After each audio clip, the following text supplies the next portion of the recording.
me, working at St. Cecilia started with a phone call from Terry Waters, who was the kindergarten teacher in charge of the PE program here at St. Cecilia's. And she asked me while I was going to SF State if I wanted to work part-time. And that kind of got me into the parish as an employee. I had gone to school here, of course. I did a little coaching here. And then the next year, the board of the athletics called me and said, would you like to be the girls' athletic director?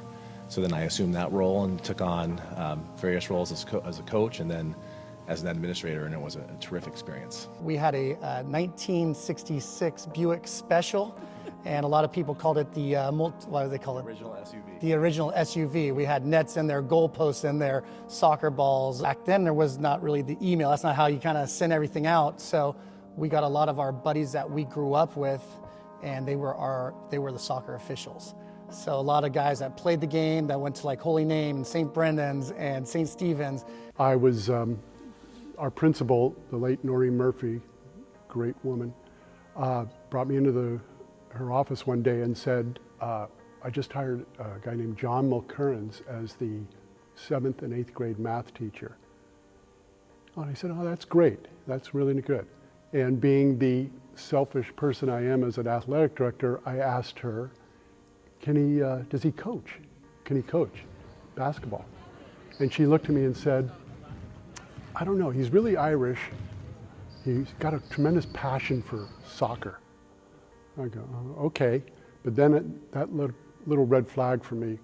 I'd been to Ireland a few months before, and I was in Galway, Ireland, and I was touring there, and I went by a school, and there was a child about 10, 12 years old, right in the basketball hoop with a basketball in his hand, and he was kicking it in the hoop, kicking it. So I stopped. I went over. I go, son, no. You got to take the basketball. Boom. You shoot it. You shoot the ball. And he looks at me and goes, oh, that's. I wanted to give back to CYO too because they were all a part of CYO. Well, I think because we had such a good experience with CYO. We had some great coaches, whether it was basketball or soccer or baseball. And then when you get an opportunity to kind of give back to such a great program, and somebody says, hey, we need some help this year. And then all of a sudden, you want to make it better the following year, and the following year, and the following year. It was part of, hey, can you help me out for a year? And it became an 8 to 10 year process, and we loved it. I mean, and we were exhausted. We were exhausted at the end of the day. That's for sure. But looking back on it, it was very gratifying and satisfying to think about all the things that we did for a lot of the players. John had the same attitude at the beginning of the game as he did at the end of the game, told the girls what they were doing wrong, and then praised them after that. And it was excellent to learn to coach like that.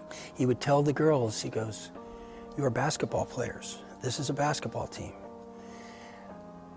This is not a girls' basketball team. So he pushed them to be as good as they could be, and he would tell them, I'm going to work you as hard as I work the boys, because you're as good as the boys.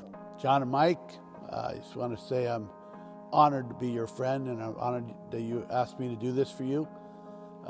I know we're going to have a good time tonight, and remember forever. Thank you for letting me do this. It's a great honor you got to have tonight. CYO Hall of Fame, it's been a long time. All the best. You deserve this award more than anybody I can think of. I had 10 people in my wedding party, 10 groomsmen and best men, and every single one of them went to a CYO school, whether it was St. Brendan's or Holy Name or St. Cecilia's. It brings memories, lifelong memories, and I think that's part of what's so great about CYO.